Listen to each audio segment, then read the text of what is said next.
My mother told my 6-year-old daughter that I didn't want her and that mommy tried to abort you.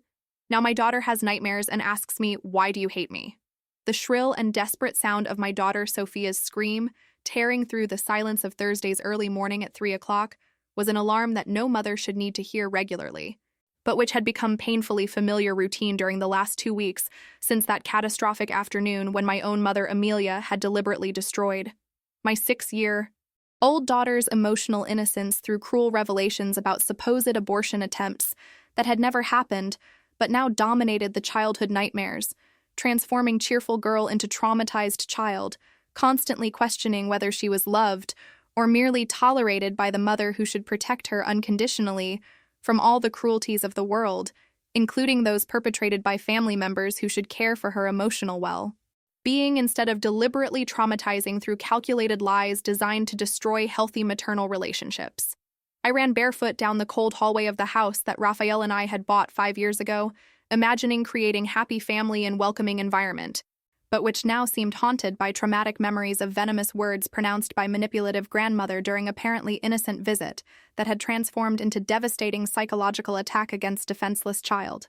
Sophia's room was partially illuminated by the crescent moon-shaped nightlight that we had kept on since the nightmares had begun, creating soft shadows on walls decorated with colorful drawings of princesses and unicorns that contrasted painfully with absolute terror stamped on my daughter's pale little face, sitting upright in bed, hugging worn teddy bear as if it were the only anchor preventing her from completely drowning in ocean of fear and confusion about her own worth as human being worthy of maternal love.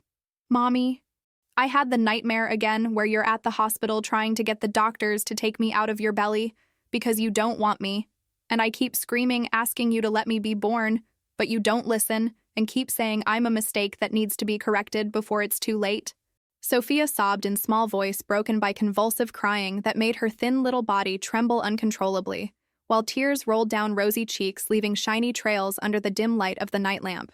I sat on the edge of her bed, immediately pulling her into protective embrace, trying to transmit through physical contact all the unconditional love that words alone seemed incapable of effectively communicating to child, whose foundations of emotional security had been brutally shaken by malicious lies, deliberately planted by person who should protect instead of destroy. My love, you need to understand that what Grandma Amelia said to you that afternoon was a very ugly lie designed to hurt Mommy by making you believe in terrible things that never happened in reality. I began carefully choosing words that were simultaneously honest and appropriate for a 6-year-old child's comprehension whose capacity to process complexities of adult psychological manipulation was naturally limited by still forming cognitive development. Mommy never tried to abort you, never wished you hadn't been born, and especially Mommy loves you more than anything in the entire world, since the exact moment I discovered you were growing inside my belly, bringing infinite joy to Mommy and Daddy's life, who were anxiously waiting for your arrival into the world.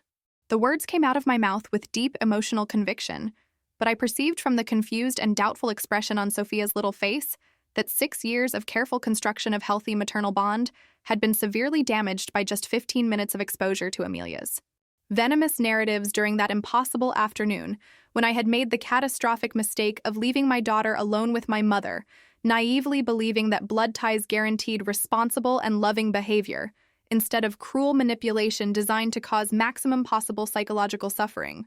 How to explain to a 6-year-old child that her own grandmother had deliberately chosen to traumatize her through elaborate lies about maternal rejection that never objectively existed, but now contaminated every interaction between mother and daughter, with painful doubts about authenticity of love that should be unquestionable and absolute. But Mommy, Grandma Amelia said she was there at the hospital with you when you asked the doctors to do the abortion, and that she tried to convince you to let me be born, but you got angry and said I would ruin your life and your career plans, and that you only let me be born because Daddy Raphael forced you, threatening to end the marriage if you aborted me.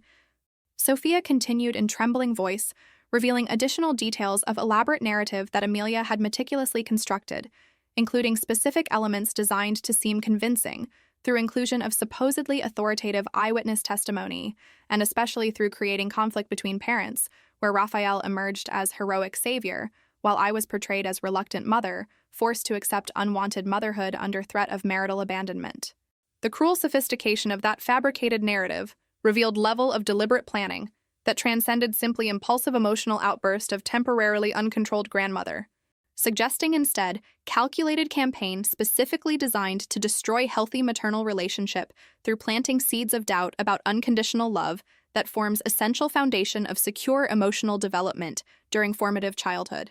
The hatred I felt at that moment directed against my own mother for having deliberately chosen to psychologically traumatize innocent 6-year-old child to execute personal revenge against me for motivations I still didn't fully understand was absolutely consuming and paralyzing in its overwhelming emotional intensity. Sophia, look in my eyes and listen very carefully to what Mommy is going to tell you now. I spoke, holding gently but firmly her little face between my hands, forcing direct eye contact that would transmit absolute seriousness of following words. Grandma Amelia deliberately lied to you about everything she said that afternoon. Mommy was never in hospital asking doctors to do abortion because Mommy wanted you desperately from the moment I discovered I was pregnant. Daddy Raphael and Mommy cried with happiness together when we saw that little pregnancy test showing positive result, confirming you were coming to complete our family. Grandma invented that horrible story because she is angry with Mommy for complicated adult reasons that have absolutely nothing to do with you. Raphael appeared in Sophia's bedroom doorway wearing wrinkled pajamas, an expression of deep concern that had become permanent during last 2 weeks since we discovered extent of psychological trauma that Amelia had caused our daughter through that venomous conversation. Raphael was light-tan 39-year-old man working as architect in established office. His wavy black hair was disheveled from abrupt sleep interruption, and especially his normally calm brown eyes demonstrated controlled fury directed against Mother. In-law who had deliberately traumatized his only daughter through cruel lies about non-existent maternal rejection. Sophia, my love, let Daddy tell you something very important about when Mommy discovered she was pregnant with you. Raphael began walking to the bed and joining our collective embrace, creating protective cocoon around our traumatized daughter. On the day Mommy took the pregnancy test and discovered you were growing in her little belly, she called Daddy at work crying so much with happiness that I initially thought something terrible had happened. When she finally managed to speak between happy sobs, saying we were expecting baby, Daddy dropped everything I was doing in middle of important meeting with client and ran home just to hug Mommy and celebrate together the most wonderful news we could receive. We both wanted you intensely, carefully planned your arrival, and especially loved you unconditionally since even before you were born.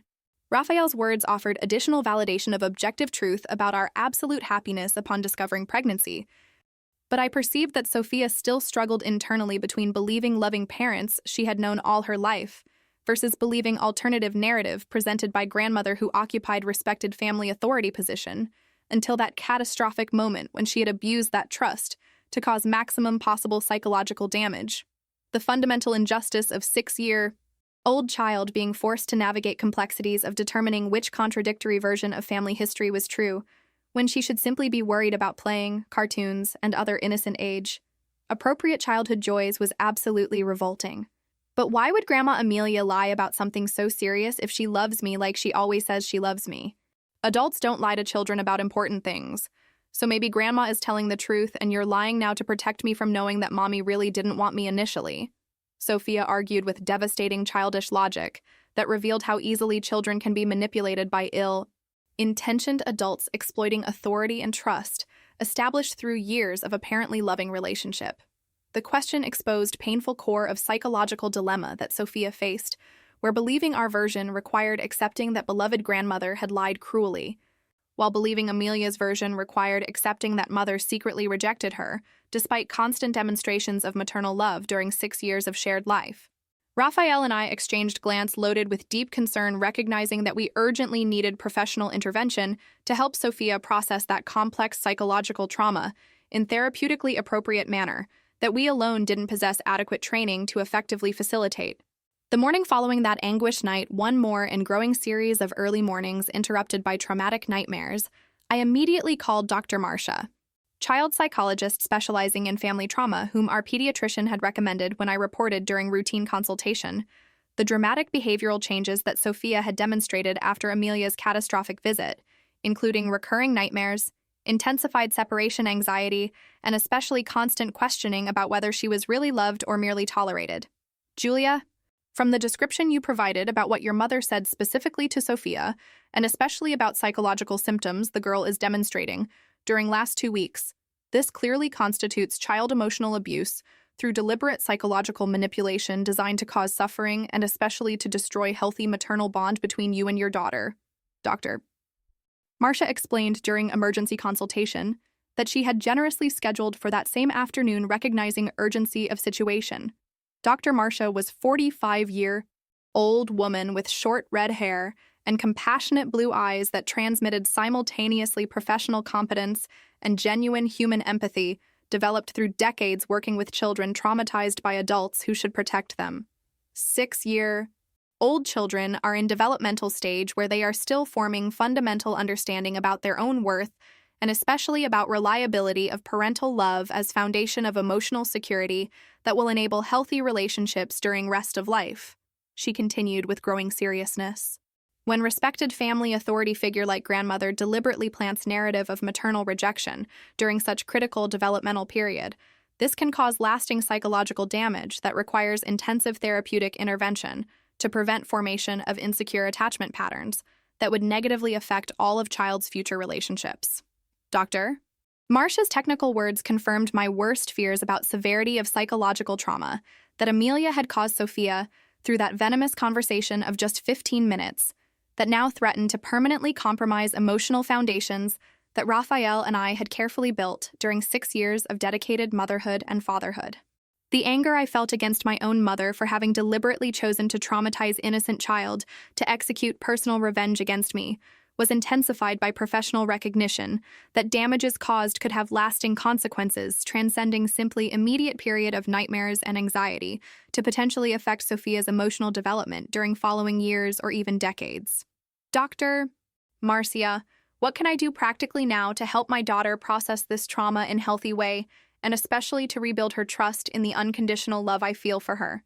I asked, with voice loaded with desperate urgency of mother trying to protect daughter from damages caused by emotional predator disguised as loving grandmother. Dr.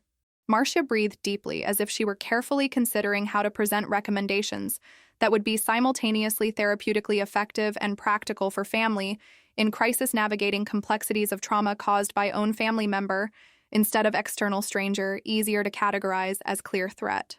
First and most important, you need to completely cut contact between Sophia and your mother Amelia until situation is resolved through therapeutic processes and possibly legal ones, depending on whether your mother recognizes severity of what she did and commits to not repeating abusive behavior. Dr. Marcia instructed with professional firmness that left no room for ambiguity or partial compromises.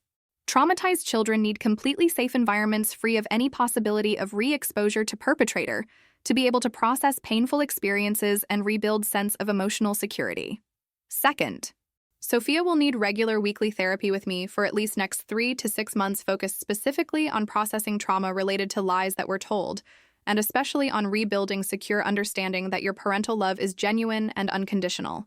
The clear instruction about completely cutting contact between Sophia and Amelia was simultaneously obvious and emotionally complicated because it required accepting that my own mother was active threat to my daughter's psychological well-being, instead of simply imperfect family member who had made temporary mistake under influence of anger or momentary confusion. Raphael had argued repeatedly during last 2 weeks that we needed to take drastic measures protecting Sophia, including possibly seeking legal restraining order if Amelia attempted unauthorized contact. But part of me had emotionally resisted that inevitable conclusion, naively hoping that perhaps Amelia would spontaneously recognize severity of what she had done and offer genuine apology, allowing some kind of supervised family reconciliation. Third, you and Raphael will need to participate in family therapy sessions with me to learn specific techniques of emotional validation and trust rebuilding that will be crucial during Sophia's recovery process. Dr. Marcia continued outlining comprehensive therapeutic plan. Additionally, I strongly recommend you consult lawyers specializing in family law to discuss legal options, including potentially suing your mother for child emotional abuse and especially obtaining formal documentation that can be used to prevent future unsupervised visits should she attempt to establish visitation rights through courts alleging grandparent alienation. The mention of potential legal battles over visitation rights added additional layer of distressing complexity to already impossible situation where not only did I need to protect my daughter from additional trauma, but also potentially legally defend against Amelia's attempts to use judicial system to force continued access to granddaughter she had deliberately traumatized.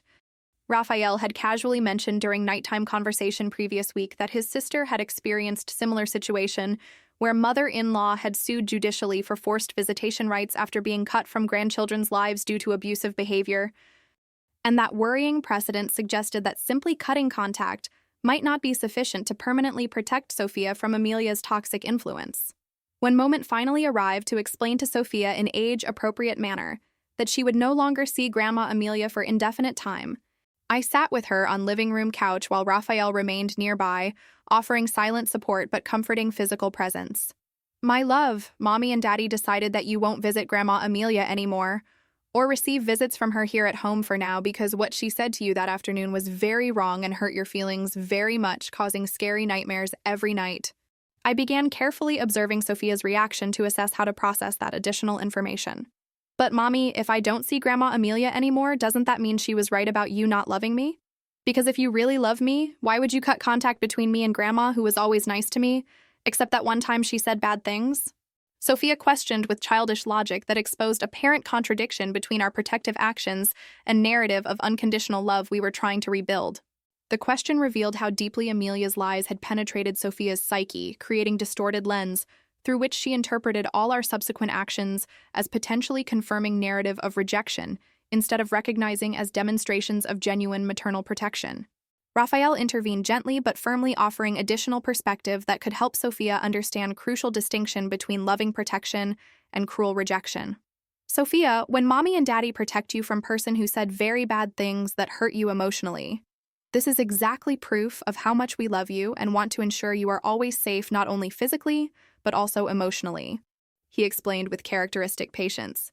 "If we allowed Grandma Amelia to continue having contact with you after she said those terrible lies, that would mean we're not protecting you adequately, and that we're allowing person who hurt you to continue having opportunities to hurt you even more in the future."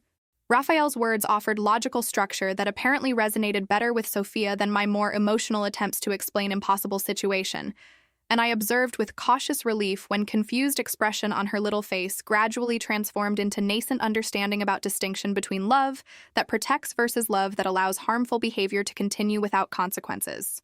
During weeks following that difficult conversation, we maintained constant vigilance over Sophia's emotional well-being through regular check-ins about how she was feeling, encouragement of emotional expression through drawings and therapeutic play, and especially through weekly sessions with Dr. Marcia, that gradually helped Sophia process trauma in developmentally appropriate manner. The unexpected turn that further complicated already impossible situation arrived 3 weeks after we initiated no contact protocol when I received call from my sister Daniela, informing that Amelia had hired lawyers specializing in grandparents' rights and was preparing judicial lawsuit demanding supervised visits with Sophia, alleging I was practicing parental alienation by cutting contact unjustifiably based on misunderstanding about innocent conversation where she had simply tried to educate granddaughter about life realities. Amelia's audacious distortion characterizing deliberate emotional abuse as innocent education, and especially framing our protective measures as unjust alienation, revealed level of psychological denial or calculated sociopathy that made any future reconciliation practically impossible. "Julia, I need to tell you something I discovered through conversations with Aunt Beatrice that may partially explain why Mom did something so cruel against you and Sophia," Daniela revealed hesitantly during phone call following that one about legal threat. Daniela was my closest friend besides being sister-in-law through marriage to Raphael's brother, 37-year-old tan woman with long curly black hair and warm brown eyes who always demonstrated genuine empathy during family crises. Apparently, Mom has been attending online support group for grandparents who claim to be being alienated from grandchildren, and that group has reputation for radicalizing participants, encouraging extreme confrontational tactics, including making shocking revelations to grandchildren about supposed family secrets, as way of creating divided loyalty, and especially as documentable evidence of parental alienation that can be used later in judicial processes about visitation rights. Daniela's revelation about possible influence of toxic online group finally offered partial explanation for behavior so bizarre and deliberately cruel that seemed completely inconsistent with Amelia's personality, as I had known her during 36 years as her daughter, but simultaneously didn't completely absolve her responsibility for conscious choices to participate in that group. Internalize manipulative tactics, and especially execute psychological attack against innocent 6-year Old child based on strategies learned through online communities, promoting paranoid narratives about non-existent family conspiracies. The discovery about influence of toxic online groups radicalizing Amelia finally offered partial but disturbing explanation for behavior so incomprehensible that had destroyed Sophia's emotional security foundations through calculated lies about non-existent maternal rejection.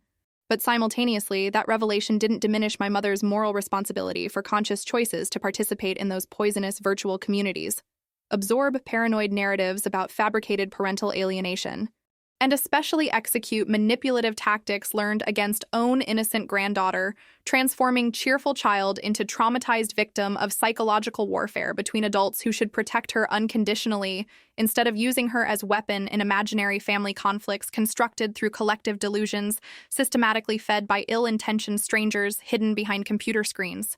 Daniela, were you able to discover specific name of this online group that Mom was attending? Or any additional information about type of content that was shared in these forums that apparently radicalized her to point of doing something so destructive against Sophia? I asked during subsequent phone call, trying to gather maximum possible information about radicalization process that had transformed my mother from apparently normal grandmother into perpetrator of child emotional abuse based on paranoid narratives about non-existent family conspiracies.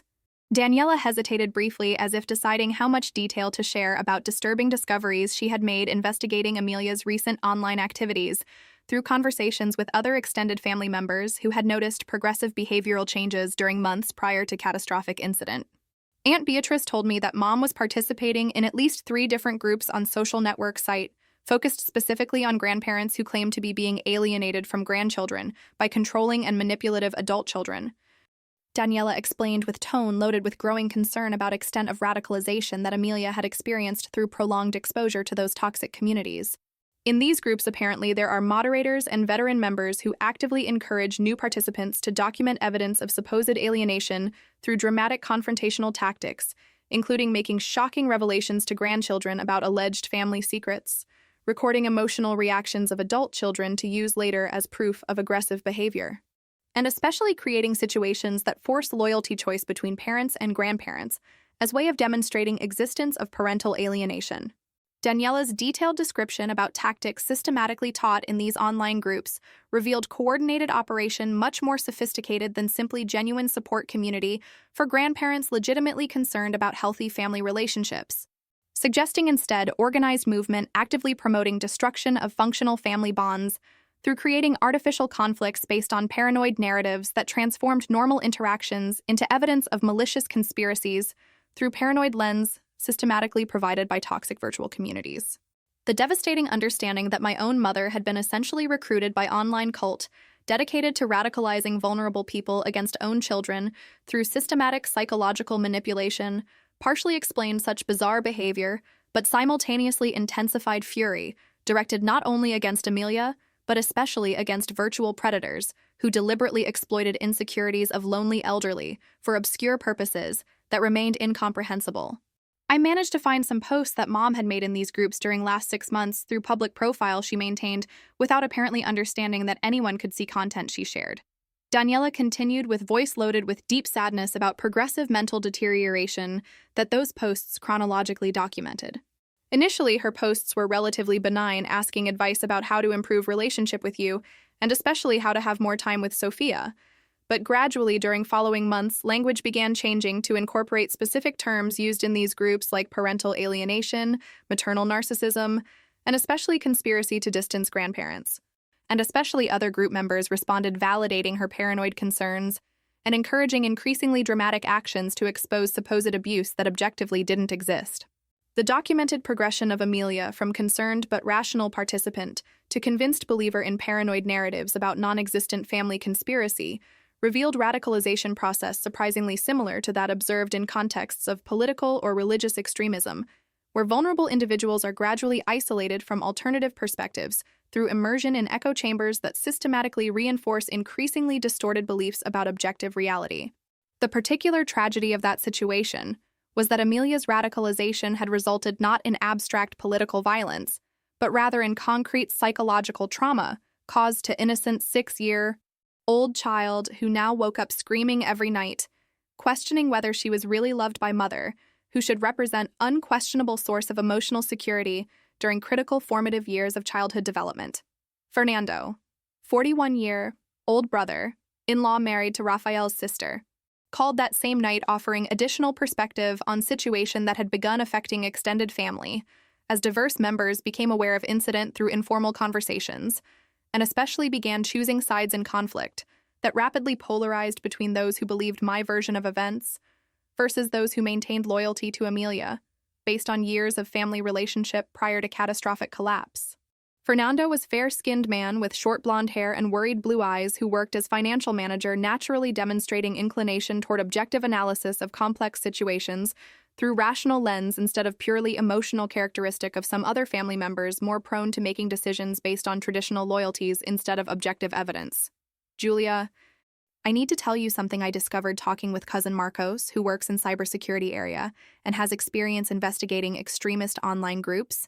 Fernando began with tone, suggesting additional significant information that could better contextualize Amelia's radicalization.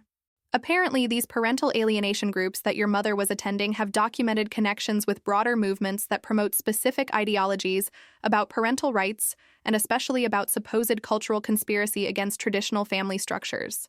Some of these groups are actively monitored by authorities because they frequently encourage behaviors that technically constitute harassment or emotional abuse disguised as legitimate defense of grandparents' rights. Fernando's revelation about potentially criminal nature of some online groups that Amelia had attended added additional layer of complexity to already impossible situation where my mother could be simultaneously victim of manipulation by virtual predators and conscious perpetrator of child emotional abuse, depending on how much discernment she really possessed about nature and consequences of actions she had chosen to execute based on tactics learned through those toxic communities. The moral ambiguity of that situation, where lines between culpability and victimization became progressively blurred through consideration of multiple contextual factors, was absolutely paralyzing in its frustrating complexity that resisted simple categorizations of good versus evil or innocence versus guilt. During weeks following those revelations about Amelia's online radicalization, I dedicated substantial time extensively researching phenomenon of parental alienation groups, and especially about specific tactics these groups teach vulnerable members to execute against own adult children under pretext of protecting relationships with grandchildren. What I discovered through that obsessive research was disturbing landscape of virtual communities operating essentially as psychological cults, where charismatic moderators systematically manipulated elderly participants through validating resentments, amplifying fears about loss of family relevance, and especially prescribing dramatic confrontational actions guaranteed to destroy relationships, instead of repairing them as falsely alleged by these groups' propaganda designed to recruit vulnerable new members. I found devastating testimonies from dozens of other families who had experienced situations surprisingly similar to ours, where previously functional grandparents had been radicalized by online groups to point of making absurd accusations against own children, including allegations of fabricated child abuse, non-existent drug use, and especially various types of imaginary parental neglect constructed through reinterpreting normal interactions as evidence of malicious conspiracy through paranoid lens systematically provided by toxic virtual communities. The disturbing consistency of patterns observed across multiple unrelated families suggested coordinated operation instead of simply isolated coincidences of aberrant individual behavior, revealing much broader and more concerning social phenomenon than simply particular problem of my specific family. Rafael, I'm beginning to understand that what happened with Amelia and Sophia is not isolated case, but rather local manifestation of much larger social problem involving systematic radicalization of vulnerable elderly by online groups that operate essentially as psychological cults deliberately designed to destroy functional family relationships through creating artificial conflicts based on paranoid narratives.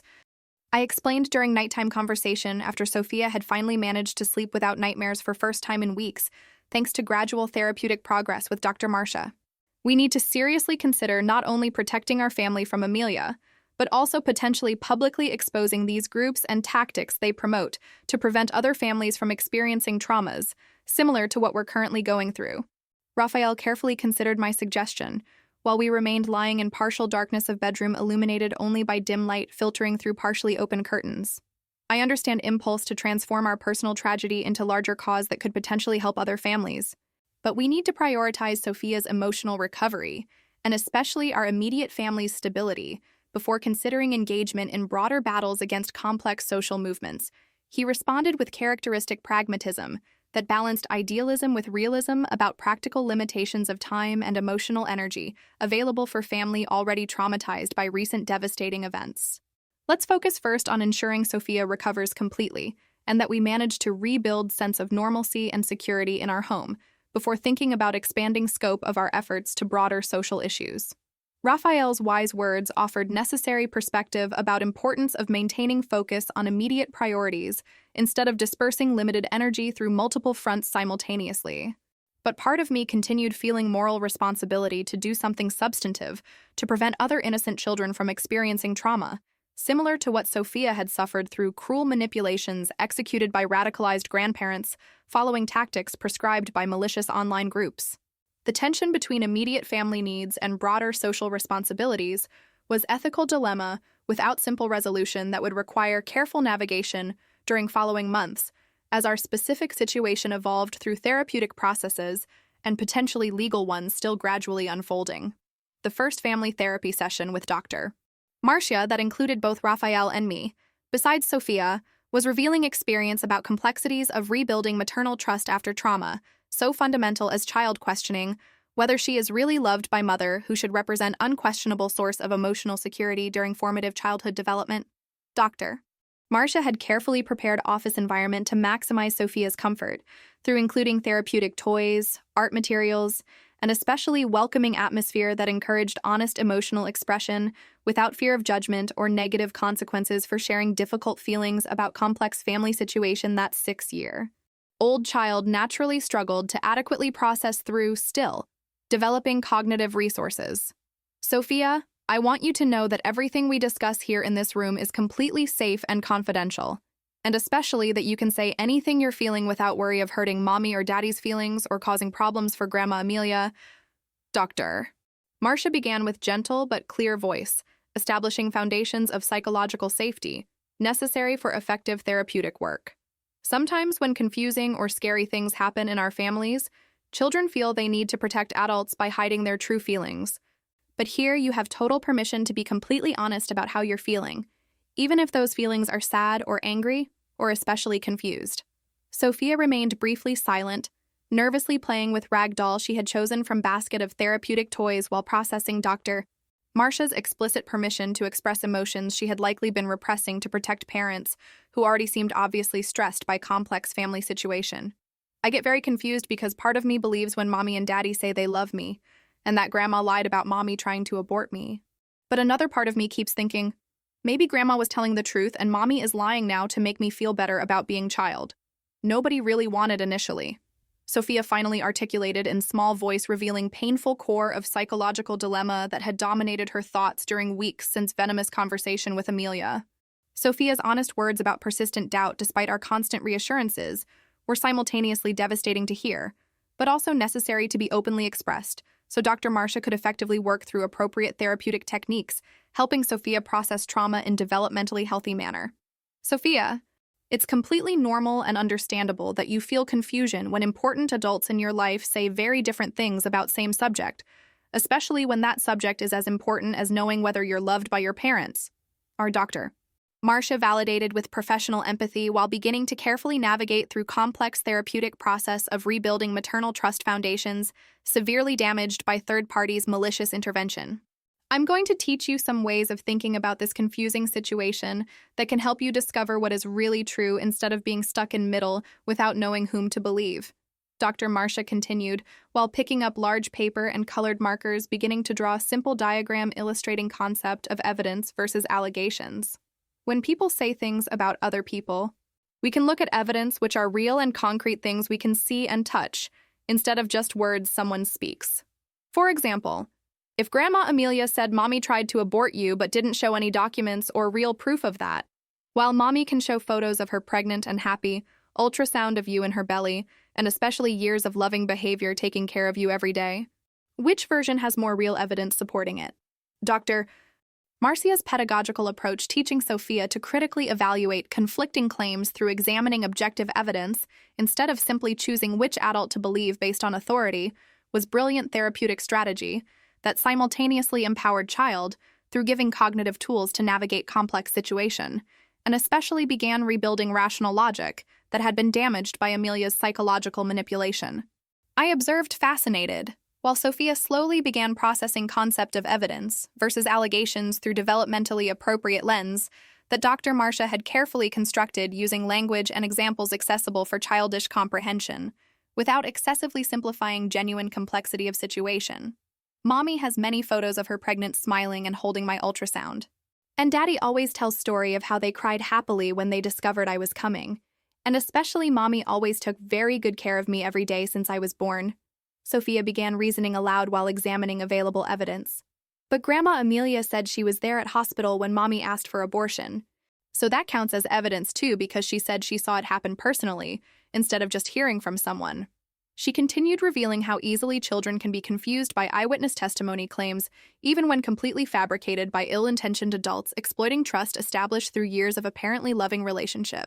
That's very intelligent observation, Sophia, about different types of evidence, Dr. Marcia validated while continuing to develop concept through carefully structured Socratic questions. But let's think together about something important. If Grandma Amelia really was at hospital when Mommy supposedly asked for abortion, would there be other types of evidence that should also exist confirming that story? For example, would there be medical documents from hospital, payment receipts, or perhaps other people besides Grandma who were also there and saw it happen? And if none of these other evidences that should naturally exist if story were true exist, what does that tell us about reliability of Grandma's claim, even though she says she saw it personally? The logical progression that Dr. Marcia was methodically building helped Sophia develop critical thinking about inconsistencies in Amelia's claims without simply directly saying grandmother had lied, instead guiding child through process of independent discovery that would be much more therapeutically powerful than simply receiving ready-made conclusions from adult authorities. I observed Sophia's expression gradually changing from confusion to nascent understanding as she processed logical implications of absence of corroborative evidence that should naturally exist if Amelia's story were true, instead of completely fabricated for malicious purposes. During following weeks through regular therapeutic sessions, Sophia gradually began demonstrating signs of emotional recovery, including reduction of frequency and intensity of nightmares, return of normal appetite during meals, and especially renewal of interest in social activities with school peers she had initially avoided for fear of rejection, similar to that experienced during incident with Amelia. The impressive resilience that children demonstrate when provided with safe environment and appropriate therapeutic support was simultaneously comforting and humbling to observe, while Sophia slowly rebuilt maternal trust foundations that had been brutally attacked by manipulations of radicalized grandmother following tactics learned through malicious online groups. Mommy, I decided I believe you and Daddy about you loving me and wanting me since always. Because when I think about all the evidence like Dr. Marcia taught me, your version makes much more sense than Grandma Amelia's story that has no real proof. Besides her words, Sophia spontaneously declared during family dinner approximately 6 weeks after original incident, marking crucial moment of emotional recovery where she had finally processed trauma sufficiently to make conscious decision about which narrative to believe based on rational evaluation of evidence, instead of simply remaining paralyzed by confusion about contradictory versions. The tears of relief that rolled down my face upon hearing that declaration were a mixture of gratitude for Sophia's recovery and especially deep sadness about necessity of 6-year-old child prematurely developing critical thinking skills to navigate psychological manipulations executed by family member who should protect her. Raphael and I hugged silently across dinner table, sharing moment of significant emotional victory and long journey of family recovery from trauma caused by Amelia. But simultaneously, we both understood that Sophia's declaration represented only one milestone in ongoing healing process that would likely continue during following months or potentially years as she processed additional layers of emotional complexity about impossible situation involving loss of relationship with grandmother, who had occupied important role in her life during 6 formative years. The emotional ambiguity of celebrating progress while simultaneously mourning irreparable losses was characteristic experience of family trauma where victories are always partial and tempered by recognition of permanent damages that will never be completely repaired, regardless of how much therapeutic work is subsequently performed. The unexpected notification that arrived approximately 2 months after original incident through phone call from lawyer representing Amelia, requesting mediated meeting to discuss possible supervised family reconciliation, created complex ethical dilemma about whether we should consider allowing future contact between Sophia and grandmother who had deliberately traumatized her, or whether we should maintain absolute no contact position protecting child from any possibility of exposure to person who had demonstrated willingness to use innocent granddaughter as weapon in imaginary psychological conflict. Raphael argued firmly against any future contact, citing primary need to protect Sophia from additional trauma. While part of me felt ambivalence about permanent deprivation of Sophia, of relationship with grandmother, who despite recent destructive behavior had also provided genuinely loving moments during years prior to online radicalization. Julia, we need to be absolutely clear about our priorities here. Protecting Sophia from additional harm must supersede any feelings of family obligation or guilt about depriving her of relationship with Amelia, who deliberately chose to traumatize her through cruel lies. Raphael argued with conviction during nighttime discussion about appropriate response to mediation request. Even if Amelia was under influence of online groups and may have been experiencing some kind of psychological impairment when she made those allegations, fact remains she caused substantial harm to our daughter, who is still recovering through intensive therapy. And exposing Sophia again to source of that trauma would be irresponsible regardless of mitigating circumstances related to Amelia's mental health. Raphael's words echoed recommendations that Dr. Marcia had made repeatedly about importance of maintaining completely safe environment, free of any possibility of re-traumatization during critical period of emotional recovery. But simultaneously, I struggled internally with question about whether there was any way to allow carefully supervised family reconciliation that could benefit both Sophia and Amelia without creating unacceptable risks of additional damages. The complexity of that dilemma, without clearly correct or incorrect answers, required additional consultation with Dr. Marcia about her professional perspective based on specific knowledge about Sophia's therapeutic progress, and especially about clinical assessment of whether child possessed sufficient emotional resilience to potentially navigate supervised contact with grandmother without compromising recovery that had been laboriously achieved during previous months of intensive therapeutic work. Dr. Marcia, we received request from lawyer representing my mother to consider mediated meeting discussing possible supervised family reconciliation, and we're completely divided about whether this would be potentially beneficial or definitely harmful for Sophia at this stage of her recovery. I explained during individual session without Sophia present, specifically scheduled to discuss that complex question. Dr. Marcia remained thoughtfully silent, briefly considering multiple relevant clinical factors before offering carefully qualified professional perspective, recognizing genuine ambiguities of situation, instead of providing simplistic answer that would ignore real complexities involved. Decision about allowing supervised contact between Sophia and Amelia at this time critically depends on several factors we need to carefully evaluate, including firstly Sophia's current level of emotional stability and her capacity to establish healthy psychological boundaries. Secondly, whether Amelia demonstrates genuine recognition of severity of what she did instead of simply minimizing behavior as misunderstanding. And thirdly, whether adequate structural guarantees exist for professional supervision during any future interaction that could prevent re-traumatization. Dr. Marcia methodically explained while considering clinical nuances of impossible situation. Based on therapeutic progress Sophia has demonstrated during last 2 months, she has reached point where she has rebuilt basic foundations of maternal trust and developed cognitive tools to critically evaluate conflicting claims. But this doesn't necessarily mean she's emotionally ready to confront original source of trauma, especially if Amelia continues maintaining distorted narratives about events. Dr. Marcia's balanced analysis recognized both substantial progress Sophia had achieved and persistent vulnerabilities that remained despite months of intensive therapeutic work, suggesting any decision about future contact would need to be based on rigorous assessment of Amelia's readiness to assume complete responsibility for damages caused, instead of simply presuming that passage of time automatically made reconciliation appropriate or safe. My recommendation would be to condition any consideration of supervised contact on Amelia, first completing comprehensive psychological evaluation, including assessment of her understanding about how online groups influenced her behavior.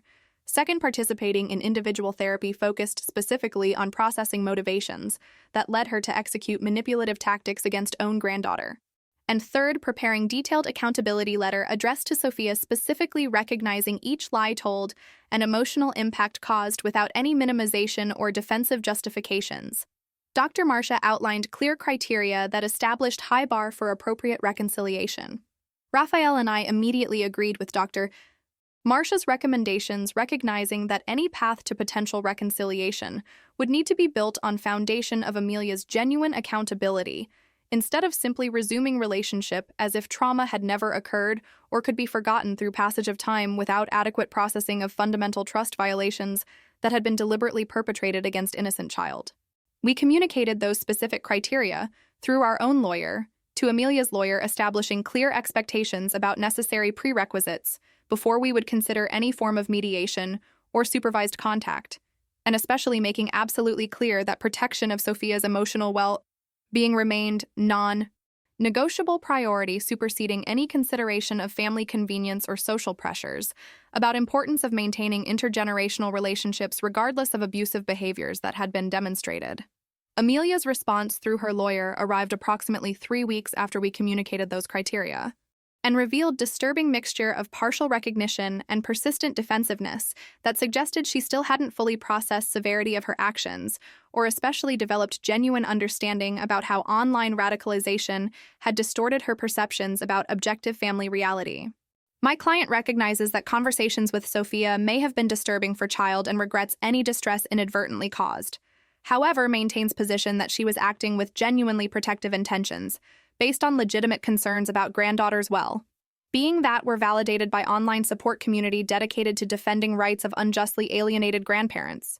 Lawyer's letter explained with carefully constructed language that technically acknowledged harm, while simultaneously framing Amelia's behavior as well-intentioned, instead of malicious, and especially continuing to characterize toxic online groups as legitimate support community instead of psychological cult that had radicalized her through systematic manipulative tactics. This response is completely inadequate and demonstrates that Amelia still doesn't understand or isn't willing to admit fundamental nature of violations she committed against Sophia. I declared with growing frustration after reading letter carefully multiple times, looking for any sign of genuine accountability that could justify continuing mediation process.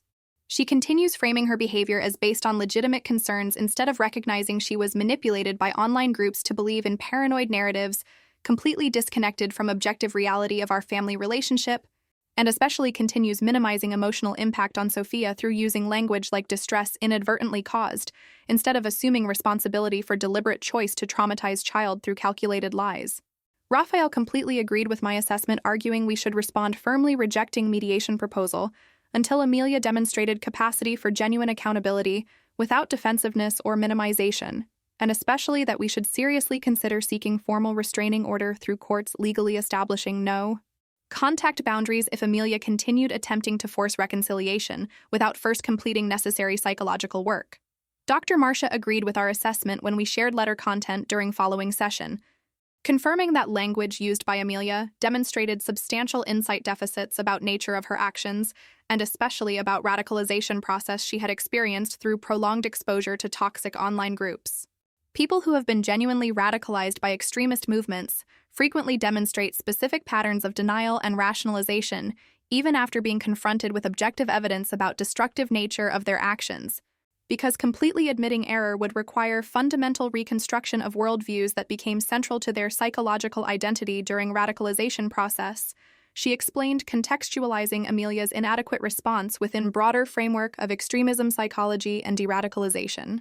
Genuine recovery from ideological radicalization generally requires specialized therapeutic intervention focused specifically on processing how psychological vulnerabilities were exploited by extremist groups, and especially on rebuilding capacity for critical evaluation of information that was compromised through immersion in echo chambers that systematically reinforced distorted beliefs. The understanding that Amelia probably needed specialized de-radicalization treatment instead of simply conventional therapy to adequately process how she had been manipulated by online groups added additional layer of complexity to already impossible situation where resources for such specialized treatment were limited, and especially where there was no clear mechanism to compel Amelia to voluntarily participate in therapeutic interventions that would require confronting fundamental narratives that had become central to her understanding about family relationships during months of progressive radicalization. Raphael pragmatically suggested we should simply accept that reconciliation with Amelia probably wouldn't be possible in foreseeable future, and focus exclusively on continuing to support Sophia's recovery through regular therapy and especially through creating stable family environment where she could gradually process loss of relationship with grandmother without blaming herself for rupture that had been caused entirely by Amelia's choices instead of any action or characteristic of Sophia. During following months, we established new family normalcy that didn't include Amelia, navigating through practical challenges like explaining her absence during family holidays, and especially helping Sophia process complex feelings about loss of relationship that, despite having ended traumatically, had also included genuinely positive moments during previous years. Sophia occasionally asked about Grandma Amelia demonstrating natural childish curiosity about paradox of person who had been source of love and then source of trauma, and we worked carefully with Dr. Marcia's guidance to answer her questions honestly but in developmentally appropriate manner that recognized both positive aspects of historical relationship and necessity of maintaining protective distance from person who had demonstrated willingness to cause deliberate emotional harm. Grandma Amelia genuinely loved you for a long time and you shared many happy moments together. But then she started participating in internet groups that made her believe in things that weren't true about our family, and those false beliefs led her to say very harmful things to you that caused nightmares and sadness. I carefully explained when Sophia asked why she didn't see grandmother anymore. Sophia's gradual progression from traumatized child, constantly questioning whether she was loved, to emotionally resilient child, capable of maintaining healthy relationships with peers and trustworthy adults, was powerful testimony of human recovery capacity when provided with safe environment and appropriate therapeutic support. But simultaneously, invisible scars of trauma remained in form of increased vigilance over rejection signs, and especially occasional tendency to question authenticity of love expressions, even from people who had consistently demonstrated trustworthy behavior over time. Dr. Marcia assured us that those residual tendencies were normal adaptive responses to betrayal trauma by family authority figure and would likely gradually diminish through years of accumulated positive experiences that would progressively reinforce emotional security foundations that had been temporarily damaged by Amelia's malicious intervention. Sophia has developed substantial resilience through processing this trauma with appropriate support from you and through therapy, and this resilience will be a valuable resource for her during life, helping her navigate future challenges with growing confidence in her capacity to critically evaluate complex situations and to seek support when necessary. Dr. Marcia observed during one of our final follow-up sessions approximately 6 months after original incident. The unexpected turn that finally brought some form of partial resolution to impossible saga arrived almost 1 year after original incident, when I received call from Daniela informing that Amelia had been voluntarily admitted to residential treatment program specializing in ideological radicalization recovery after experiencing severe psychological collapse when confronted with documented evidence about manipulative nature of online groups she had attended. Apparently, Fernando connected Mom with therapists specializing in working with victims of psychological cults, and during initial evaluation sessions, Mom finally began confronting reality that she had been systematically manipulated by groups that exploited her emotional vulnerabilities about aging and especially about fears of losing relevance in grandchildren's lives. Daniela explained with mixture of relief and sadness about Amelia's belated recognition. Recognizing complete extent of how she had been deceived, and especially confronting terrible damages she had caused Sophia based on completely fabricated narratives, apparently triggered intense emotional crisis that necessitated intensive professional intervention to adequately process, without risk of additional mental deterioration. News about Amelia's voluntary admission to specialized treatment finally offered some hope that she was beginning genuine journey of recovery and accountability instead of simply continuing to deny or minimize severity of her actions, but simultaneously validation that her recovery process would need months or potentially years of intensive therapeutic work before any form of family reconciliation could be appropriately considered confirmed wisdom of our decision to maintain protective distance during prolonged period, instead of allowing pressures for premature reconciliation to compromise Sophia's recovery. Raphael and I carefully discussed whether we should share information about Amelia's admission with Sophia, finally deciding that age-appropriate transparency would be more beneficial than simply maintaining silence about developments that would eventually affect future family dynamics. Sophia, Mommy needs to tell you something important about Grandma Amelia. I began during carefully planned family conversation with Dr. Marcia's prior guidance. Grandma finally realized that those internet groups she was participating in deceived her, making her believe in false things about our family, and she's very sad about having said harmful things to you based on those lies she learned online. So now she decided to go to a special place where doctors can help her understand how she was deceived, and especially how she can recover from that confusion, so maybe someday in future you can have healthy relationship again if you decide you want that. Sophia silently processed that information for a few moments before responding with question that demonstrated surprising emotional maturity for a 6-year-old child who had navigated complex trauma with appropriate therapeutic support. If Grandma Amelia really understands she was deceived, and especially if she really regrets having scared me with those lies about you not wanting me, I think maybe when I'm older I would like to talk with her again to see if she really changed. She responded with appropriate caution that balanced openness to potential future reconciliation with realistic recognition that broken trust couldn't be instantly repaired only through verbal apologies without sustained demonstration of genuine behavioral change over time. Sophia's words revealed that despite trauma, she had maintained capacity for empathy and conditional forgiveness that are characteristics of healthy emotional development, but also demonstrated she had learned valuable lessons about importance of establishing protective boundaries with people who demonstrated harmful behavior, regardless of historical relationships or social pressures about family obligations. During following year, we maintained no direct contact protocol between Sophia and Amelia, while receiving periodic updates through Daniela about Amelia's therapeutic progress in residential treatment program, and subsequently in continuing outpatient follow-up focused specifically on processing radicalization she had experienced and especially on developing capacity for genuine accountability without defensiveness or minimization.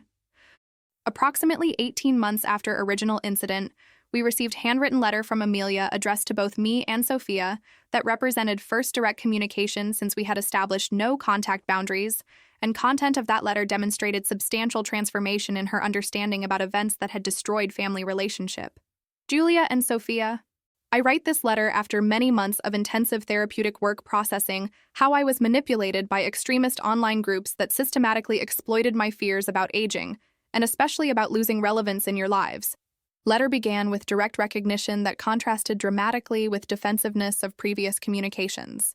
I now recognize without any reservation or justification that I deliberately chose to traumatize Sophia through telling cruel lies about Julia supposedly trying to abort her.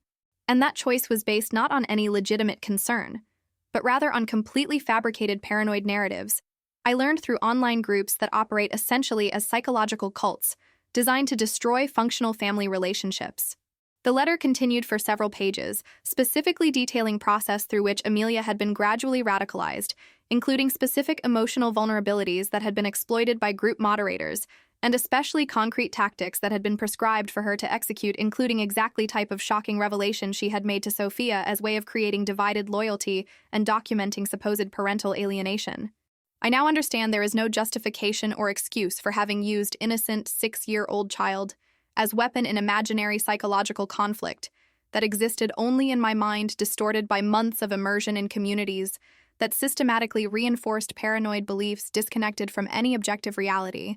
Amelia wrote with clarity of insight that suggested genuine therapeutic progress. I don't expect forgiveness because I recognize I betrayed Sophia's trust in fundamental way that caused substantial psychological trauma. But I want you both to know I'm committed to long-term recovery process, and especially to ensuring I never again allow external influences to manipulate me into causing harm to those I love. The letter concluded with humble request for permission for eventual supervised contact when and if Sophia felt emotionally ready, explicitly recognizing that any timeline for reconciliation should be determined exclusively by Sophia's needs and willingness instead of by Amelia's convenience or desires. Raphael and I read letter multiple times looking for signs of manipulation or residual defensiveness, but finding instead evidence of genuine accountability, and especially substantive understanding about radicalization process she had experienced, and damages she had caused as a result. We shared letter with Dr. Marcia during following session requesting her professional evaluation about whether content suggested Amelia's appropriate readiness to initiate gradual reconciliation process, or whether we should maintain caution about possibility of sophisticated manipulation disguised as accountability. Based on specific language used in this letter and especially on explicit recognition of radicalization tactics without any attempt to minimize personal responsibility, my assessment is that Amelia demonstrates genuine signs of substantial insight about process that led her to commit emotional abuse against Sophia. Dr. Marcia carefully analyzed. This doesn't automatically mean reconciliation should proceed immediately, but suggests appropriate foundations are being established to potentially consider highly structured supervised contact at some future point if and when Sophia expresses genuine interest in exploring possibility of rebuilding relationship under completely new terms that prioritize her emotional safety. We decided to share age-appropriate edited version of Amelia's letter with Sophia during therapy session with Dr. Marcia present to facilitate content processing and especially to assess Sophia's emotional reaction to possibility of eventual reconciliation with grandmother who had been source of trauma but had also been significant figure in her life during formative years. Grandma Amelia wrote letter saying she finally understands how she was deceived by those bad internet groups, and especially that she's very sorry for having said those scary lies to you about mommy. I carefully explained while observing Sophia's expression processing information. She's not asking to see you now, but is saying if someday when you're older you decide you want to talk with her again, she would very much like that opportunity, but only if you feel completely comfortable and safe with it. Sophia remained thoughtful briefly before responding with reflection that demonstrated impressive emotional sophistication developed through year and half of therapeutic work processing complex trauma. I think I'm not ready to see Grandma Amelia now because I still remember scary nightmares and how I felt sad thinking mommy didn't want me. But maybe when I'm bigger, like when I'm 8 or 9 years old and no longer afraid of those bad memories, I would like to give Grandma a chance to show she really changed and won't hurt me again. She articulated with surprising clarity, establishing appropriate boundaries while maintaining openness to future possibility. We communicated Sophia's response to Amelia through our lawyer, including acknowledgement that her letter demonstrated substantial progress, but also clearly establishing that any reconciliation process would be conducted exclusively according to timeline determined by Sophia's emotional readiness, instead of by external pressures or social expectations about family obligations. Amelia responded with expressed gratitude that Sophia even considered future possibility and renewed commitment to continue therapeutic work while patiently awaiting any sign that Sophia was ready to explore supervised contact under carefully structured conditions that would absolutely prioritize her emotional safety. During following year, Amelia occasionally sent brief appropriate letters sharing updates about her therapeutic progress without making any pressure about reconciliation timeline. And gradually, Sophia began expressing growing curiosity about grandmother who was working so diligently to process mistakes and recover from radicalization that had almost destroyed entire family through devastating consequences of choices based on paranoid narratives learned through malicious online groups. Approximately 2.5 years after original incident, when Sophia was 8.5 years old and had demonstrated substantial emotional resilience through years of healthy development in stable family environment, she spontaneously expressed interest in considering supervised meeting with Amelia under carefully controlled conditions, including Dr. Marcia's presence and especially explicit agreement that Sophia could terminate meeting at any time if she felt uncomfortable without any pressure to continue, regardless of how much preparation had been invested. I think I'm ready to see Grandma Amelia and hear her say personally she's sorry for those lies she told, because Dr. Marcia taught me that sometimes giving chance to people who made mistakes but worked very hard to change can be an important part of complete healing, as long as I maintain clear boundaries and don't allow anyone to hurt me again. Sophia explained with impressive maturity while we discussed possibility of scheduling carefully structured initial meeting. Raphael and I agreed to support Sophia's decision, recognizing she had developed necessary emotional tools to navigate that complex situation with appropriate support, and especially that denying opportunity to explore potential reconciliation when she was expressing genuine interest could inadvertently transmit message that forgiveness and second chances weren't important values even when people demonstrated genuine change through substantial work over prolonged time. The supervised meeting between Sophia and Amelia was scheduled to occur at Dr. Marcia's office, creating neutral and therapeutically safe environment where both could interact under attentive professional observation, with immediate intervention available if necessary to protect Sophia's emotional well-being.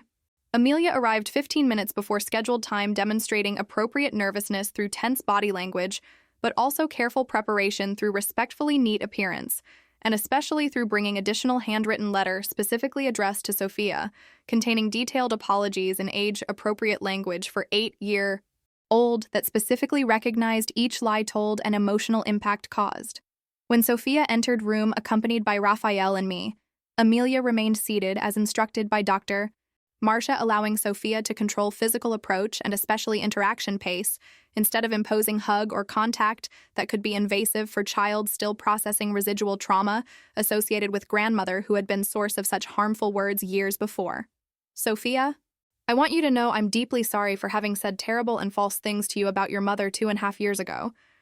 Amelia began with controlled voice but loaded with genuine emotion while maintaining respectful eye contact with granddaughter, who carefully observed, looking for signs of sincerity versus manipulation, using critical evaluation skills developed through years of therapeutic work. I was deceived by internet groups that made me believe in lies about your family. But that's no excuse because I chose to believe those lies instead of trusting years of evidence showing your mother loves you unconditionally since even before you were born. I used you as weapon to hurt your mother based on imaginary fears that were planted in my mind by bad people online. And especially, I caused scary nightmares and deep sadness in you that you should never have experienced through fault of adult, who should have protected you instead of deliberately hurting you. Amelia's words were direct and specific, avoiding euphemisms or minimization, while assuming complete responsibility for choices she had made under influence of radicalization, but recognizing that external influence never completely eliminates personal agency or responsibility for consequences of actions executed, even under conditions of compromised judgment. Sophia listened attentively, holding my hand firmly while processing Amelia's apologies through critical lens that Dr. Marcia had helped develop during years of therapy, focused specifically on rebuilding capacity to evaluate authenticity of emotional communications after betrayal trauma by family authority figure. Grandma, I accept you're sorry and that you worked hard to understand how you were deceived, but I still remember how I felt scared and sad when you said those things, so it will take time for me to completely trust you again. Sophia responded with appropriate honesty, establishing realistic expectations about gradual process of rebuilding trust, instead of simply offering instant forgiveness that would ignore severity of violations committed or emotional work necessary to fully process trauma and establish foundations for renewed relationship under completely different terms. Amelia accepted Sophia's response with expressed gratitude for even opportunity to begin rebuilding process, recognizing that timeline and terms would be determined exclusively by Sophia's emotional needs, instead of by Amelia's convenience or impatience. During following year, Sophia and Amelia participated in series of monthly supervised meetings that gradually increased in duration and decreased in level of direct supervision, as trust was incrementally rebuilt through consistent interactions where Amelia demonstrated respect for Sophia's boundaries and especially sustained commitment to behavior that prioritized her emotional well-being instead of Amelia's needs or desires.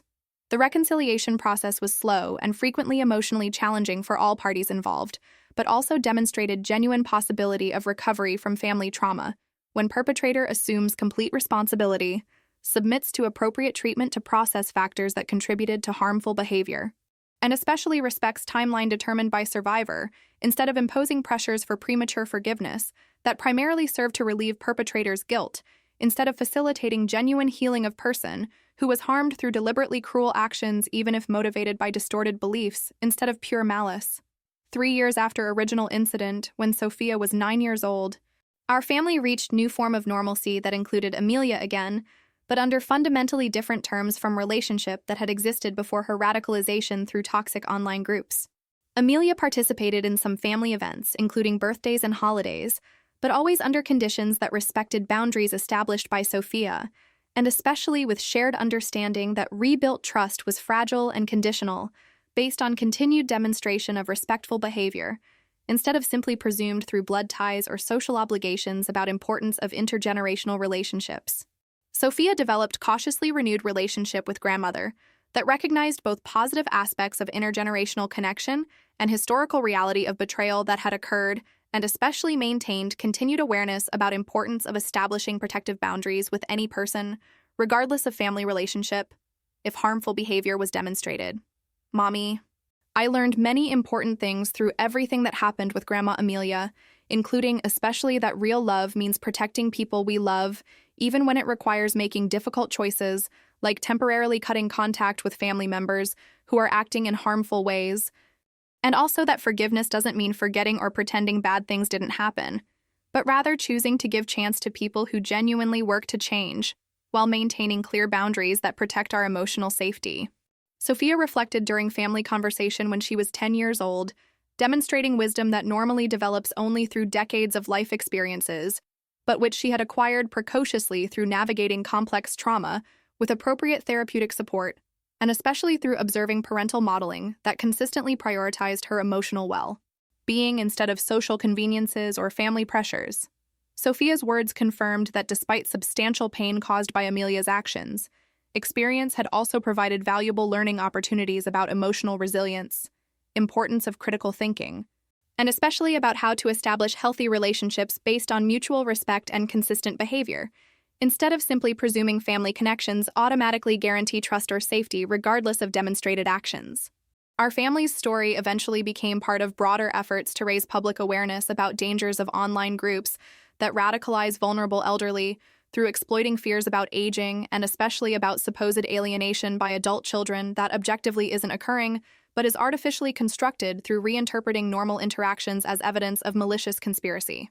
I participated in panel at conference about digital safety and mental health, sharing anonymized experience of our family as case study illustrating how quickly previously functional people can be radicalized through prolonged exposure to toxic online communities, and especially how damages caused by radicalization extend far beyond simply radicalized person to profoundly affect innocent family members, especially vulnerable children who become involuntary weapons in psychological conflicts, constructed through collective delusions, systematically fed by ill-intentioned moderators exploiting universal human vulnerabilities for purposes that remain obscure, but clearly include destruction of functional family relationships through sophisticated manipulative tactics. Our family's experience demonstrates both potential devastation of online radicalization and genuine possibility of recovery when appropriate interventions are implemented, including firstly immediate protection of innocent victims through establishing firm no contact boundaries, secondly specialized de-radicalization treatment for person who was manipulated by extremist groups, and thirdly continuing therapeutic support for all affected family members processing complex trauma caused by betrayal of person who should have been source of emotional security instead of source of deliberate psychological abuse. I concluded my conference presentation sharing lessons learned through years navigating impossible situation that had dramatically exploded into our peaceful lives, completely transforming understanding about human vulnerabilities to manipulation and especially about importance of critical digital literacy for all generations, including especially elderly, who may be less familiar with sophisticated tactics used by extremist online groups to recruit and radicalize vulnerable members seeking community connection and validation during challenging life transition periods like aging and changes in family dynamics. Looking back through perspective of several years after original incident that had almost destroyed our family, I recognize that despite substantial pain and trauma caused especially to innocent Sophia, experience also provided valuable opportunities for growth and learning about family resilience, importance of prioritizing children's emotional well-being above social conveniences, and especially about possibility of genuine recovery from relational traumas when all parties commit to processes of accountability and healing, instead of simply presuming passage of time automatically repairs damages caused by fundamental trust violations. Sophia developed emotional strength and critical thinking skills that will serve her well throughout life, helping her navigate complex relationships with wisdom beyond her years, and especially our family emerged from experience with deeper understanding about fundamental values we prioritize, including honesty, protection of vulnerable, and commitment to genuine healing processes instead of superficial reconciliations that primarily serve social appearances instead of authentic emotional well-being of all involved. Did you like Julia's story? Then subscribe to the channel, leave your like and comment where you're watching from. Oh, and there's another story waiting for you here on screen. Click there and I'll be waiting for you.